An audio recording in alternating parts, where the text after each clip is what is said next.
There was an incredibly sad and heartbreaking story that I heard on the news many, many years ago of a San Diego man who was driving home from work, just like he did every other weekday. But unfortunately, this day was very, very different. And that's because when he was driving home and he was getting closer to his neighborhood, he heard sirens and he became very concerned. And as he got closer and closer to his neighborhood, he saw smoke billowing and his heart, it dropped. And I want you to try to put yourself in his position. And as he turned onto his street, he saw police cars and ambulances and fire trucks everywhere. And as he came closer and closer to his house, finally he made it as close as he could. He looked up and his house was engulfed in flames. And his family was still inside. And the end result was his 2 children and his wife and his mother-in-law all died.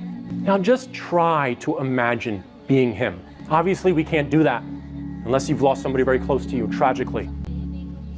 But try to imagine, try to capture just a sliver of the immense sorrow that he must have had at that moment. His family killed, his house burned down. Now, listen to this hadith of the Prophet, peace and blessings be upon him. He said, the person that misses the Asr prayer, it's as if they lost their family and all their wealth. SubhanAllah. How can we, after hearing this hadith, ever miss another salah again? We should at least make the intention and the resolve to try to pray our fard prayers if we're not doing it already, because of the immense reward that we lose for not praying that prayer. And perhaps the tremendous amount of punishments that will come to us for deliberately missing that prayer.